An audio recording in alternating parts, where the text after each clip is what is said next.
प्यारे बच्चों, number system के संबंध में कुछ बताया गया था इसके पहले। उसी के आधार पर क्वेश्चन आज हम बताएंगे। अन्य भी कोई चीज़ डिफिनेशन होगा ये बताएंगे।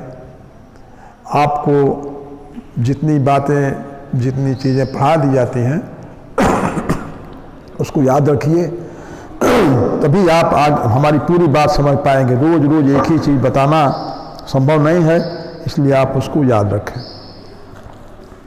क्वेश्चन आज हम बताने जा रहे हैं।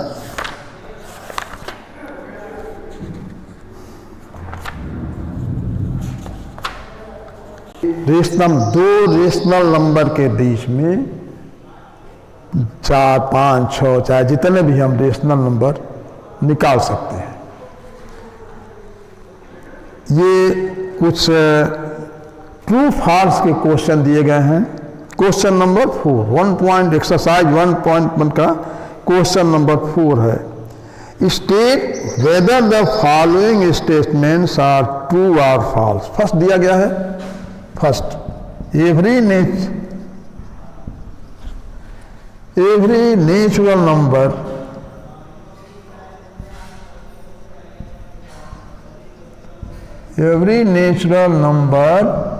is a whole number.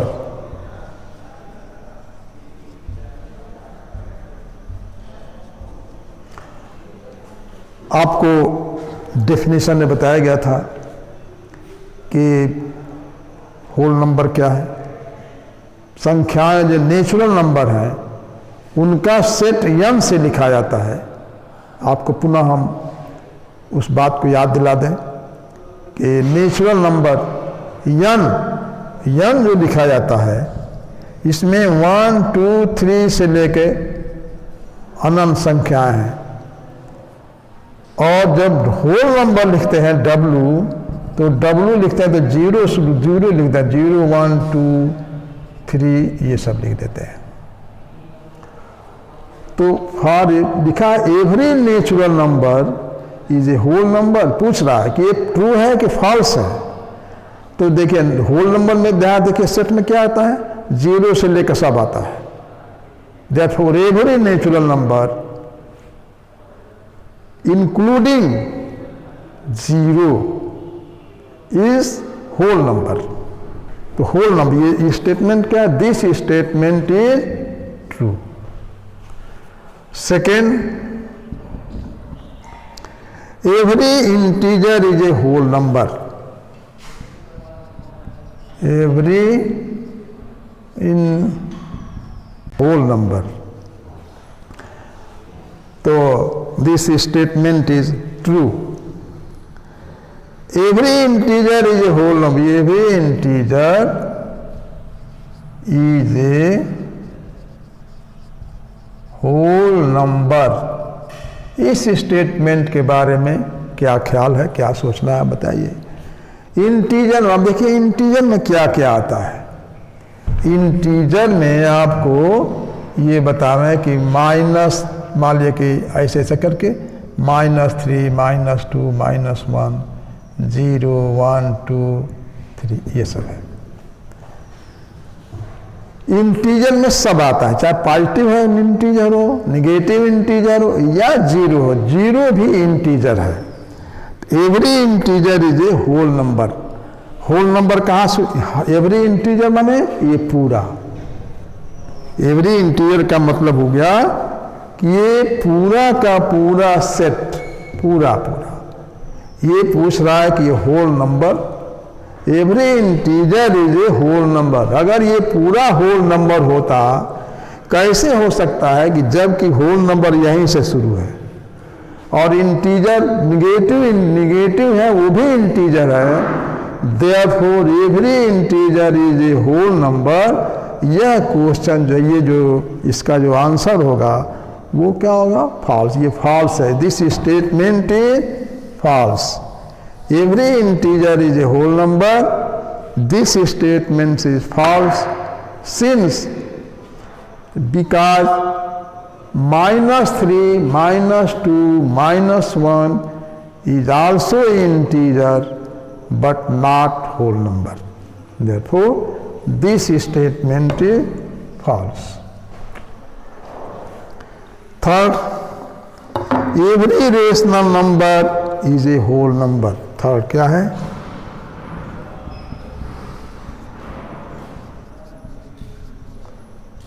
Every rational number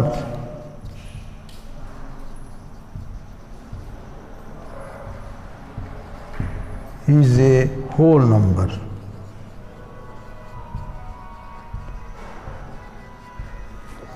Every rational number is a whole number. माने हर रेशनल नंबर होल नंबर है. आप रेशनल नंबर किसे, जिसको P बाई Q के, every rational number is a whole number. Rational number जो है वो फ्रैक्शन में भी होता है, निगेटिव में भी होता है, और होल नंबर जो है वो केवल 0, 1, 2, 3 होता है. तो every rational number is a whole number. यह जो है this is false statement. This is not true, that is false. Every rational number, rational number आप जानते हैं. आप रेशनल नंबर क्या है? जितने फ्रैक्शन है या दशमलव में संख्याएं हैं वे सभी रेशनल नंबर हैं. लेकिन होल नंबर 0, 1, 2 ही है, इसलिए 0, 1, 2 and so on. Therefore, every rational number is a rational whole number. This statement is false. उसके बाद आप तो रेशनल नंबर पर क्वेश्चन हम बता दिए अब तक. अब आपको हम इरेशनल नंबर के बारे में बताएंगे. इरेशनल की आवश्यकता क्यों पड़ी ये भी हम बताने जा रहे हैं, और उसके बाद उसके आधार पर हम क्वेश्चन लगाएंगे. इरेशनल नंबर क्या होता है ये बताएंगे, उसको दशमलव में कैसे लिखा जा सकता है, ये सारी बातें हम बताएंगे. रेशनल नंबर आपको बताए थे जिसको P बाई Q के रूप में लिख सकें. रेशनल नंबर टर्मिनेटिंग और नॉन टर्मिनेटिंग बट रिपीटिंग. तो रेशनल ये होता है. रेशनल नंबर क्या होता है? टर्मिनेटिंग. What is terminating? क्या है टर्मिनेटिंग? जैसे किसी को कहा जाता है कि कोई नौकरी से टर्मिनेट हो गया, कुछ हो गया, तो टर्मिनेटिंग माने कुछ अंकों बाद, दशमलव के कुछ अंकों बाद वो सब 0, 0 होता है, तो वो टर्मिनेटिंग है. अच्छा, नॉन टर्मिनेटिंग टर्मिनेटिंग नहीं है बट रिपीट हो रहा है. जैसे हम देखें 1/3, ये टर्मिनेटिंग नहीं है. 0.3333 ये लिख देंगे. ये टर्मिनेटिंग नहीं, अनंत तक चलता रहेगा. कितना भाग देंगे हमेशा 0.33 आएगा. टर्मिनेटिंग 1/2. 1/2 को दशमलव में लिखेंगे तो क्या लिखेंगे? 0.50. जितना चाहे 0 लिख सकते हैं. 0.50 ये टर्मिनेटिंग हो गया. यार फिर लिखिए 1/4. 0.25. ये सब इधर सब 0, 0 हो जाएगा. सब 0, 0 जितना चाहे सब 0, 0, 0 सब हो जाएगा जितना चाहे. तो ये टर्मिनेटिंग हो गया. टर्मिनेटिंग डेसिमल हो गया. ये यहाँ आप देखें 1/3 0.333. तो ये टर्मिनेट हो रहा है. यहाँ नहीं कि सब 0 इधर 0, 0. टर्मिनेट नहीं हो रहा है. नॉन टर्मिनेट यानी 0.333 हमेशा आएगा. उसी तरह से देखिए 1/, मान लीजिए 7 है. चाहे आपको पाई का मान आप पढ़ते होंगे, ये है 22/7. 22/7 is also a rational number. 1/2 is a rational number. 1/4 rational number, क्योंकि P बाई Q के रूप में लिखा गया है. 1/3 is a rational number, but non, ये टर्मिनेटिंग है, ये 1/3 rational number, non terminating, terminate नहीं हो रहा है, मतलब खत्म नहीं हो रहा है, नॉन टर्मिनेटिंग बट रिपीटिंग, ये 22/7 3.142857, फिर इसी तरह से आएगा 142857, इसी तरह से ही होता जाएगा। ये जो अंकों का समूह ग्रुप है ये टर्मिनेट हो गया। यहाँ तो केवल 3 टर्मिनेट हो रहा है और यहाँ पर ये रिपीट हो रहा है, यहाँ केवल 3 रिपीट हो रहा है और यहाँ पर ये पूरा जो है पूरा ग्रुप रिपीटिंग हो रहा है। तो इसको कहते हैं non terminating and repeating decimal है। ऐसी भी संख्याएं होती हैं जो नाइदर रिपीटिंग और नॉन टर्मिनेटिंग, न टर्मिनेटिंग होती हैं और न रिपीटिंग होती हैं, ऐसी भी संख्याएं होती हैं। तो उन संख्याओं को तो हम बता रहे थे आपको इरेशनल नंबर के बारे में आज हम चर्चा करनी थी। उसके पहले थोड़ा सा हम संकेत दे दें कि रेशनल और इरेशनल में अंतर क्या है।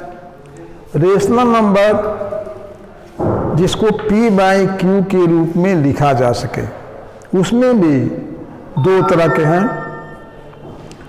ये है टर्मिनेटिंग, वन जैसे 1/2 है 0.5 0000 हो जाता है, इसको हम कहते हैं टर्मिनेटिंग डेसिमल। फिर 1/4 है 0.25 के बाद ये टर्मिनेट हो जाता है, नहीं 00 है, ये भी टर्मिनेटिंग डेसिमल है। 1/3 0.33 है, ये टर्मिनेट नहीं हो रहा है, यानी इसका मतलब के अंत में 00 नहीं आ रहा है बल्कि ये 0.333 थी, ये इन फाइनाइट समय तक आएगा, ये इनफाइनाइट टाइम्स तक आएगा 0.333। तो ये हो गया, ये टर्मिनेट नहीं हो रहा है, नॉन टर्मिनेटिंग है, बट रिपीट हो रहा है, एक ही अंक रिपीट हो रहा है। दूसरे तरह की संख्या यहाँ देखें, यहाँ तो एक ही अंक repetition of the 1 digit only 0.3, और यहाँ पर क्या है रिपीट, ये भी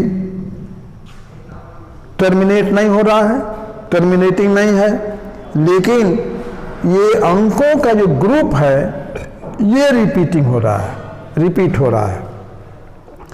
तो ये जो है इसको क्या कहते हैं, non terminating but repeating, non terminating but repeating. तो ये जो रेशनल नंबर है इसमें क्या क्या आ गया, टर्मिनेटिंग आ गया, नॉन टर्मिनेटिंग बट रिपीटिंग हो गया, ये रेशनल नंबर है, रेशनल नंबर। अब इसके बाद हम बतावें इरेशनल नंबर की आवश्यकता क्यों पड़ी, क्यों इरेशनल नंबर जरूरी था कि हम वास्तविक संख्या, रियल लाइन है, अगर अंकों को एक हम नंबर लाइन पर हम ये नंबर लाइन रियल नंबर की वास्तविक संख्याएं हैं, सभी वास्तविक संख्याओं को हम एक लाइन पर हम लिख सकते हैं, नंबर लाइन के किसी बिंदु के द्वारा रिप्रेजेंट किया जा सकता है ये रेशनल नंबर को। अब ये प्रश्न यहाँ उठता है कि मान लें कि यहाँ 0 है 1 2 3 ये सब संख्याएं हैं, यहाँ -1 ये नंबर लाइन है। अब एक संख्या मान लीजिए कि यहाँ पर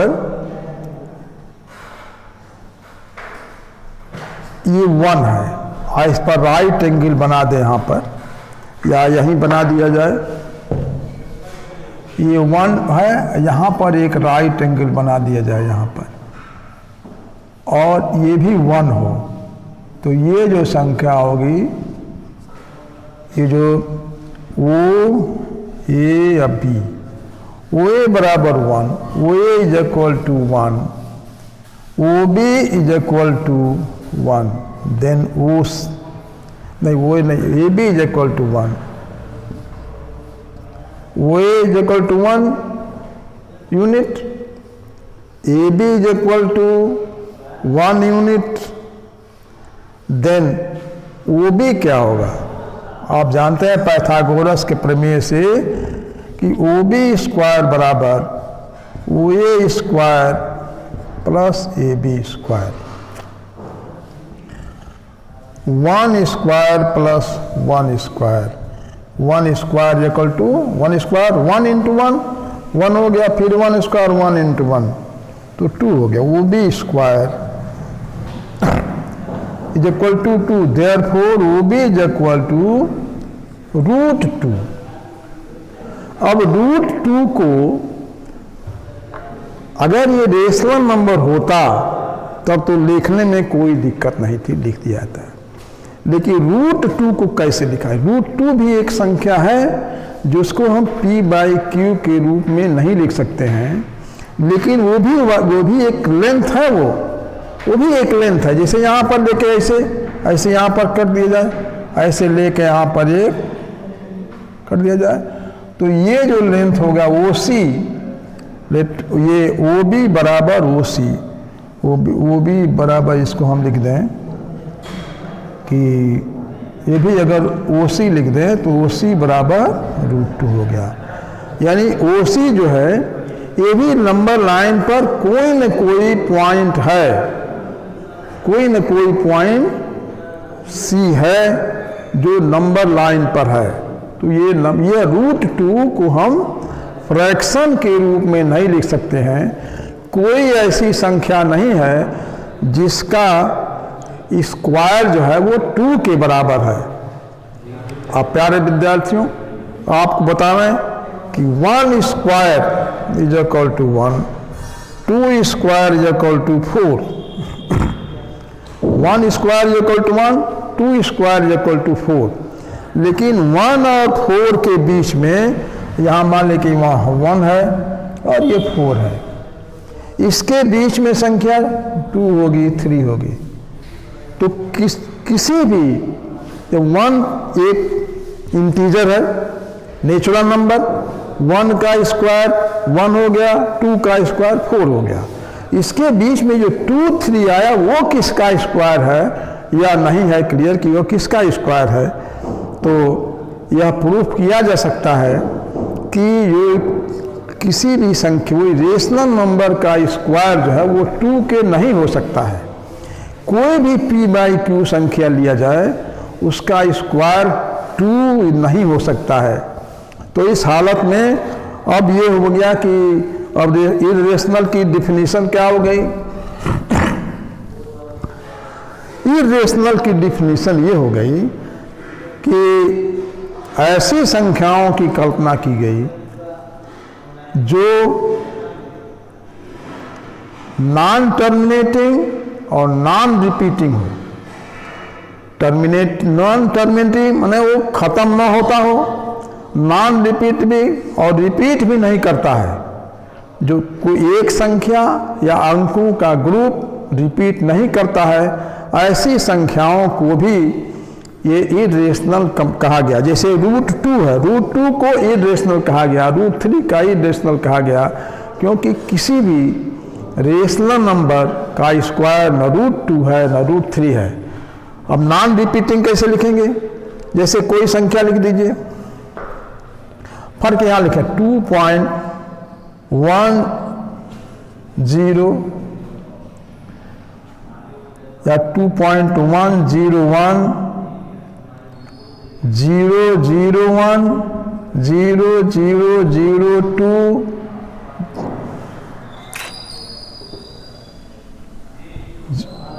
0001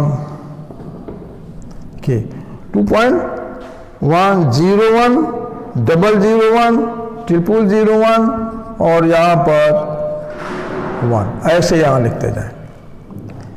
ये संख्या जो है अगर 2 नहीं भी रहे तो भी ये संख्या देखिए, अब देखिए ये संख्या इनमें और इसके पहले जो बताया गया है उसमें कितनी भिन्नता है।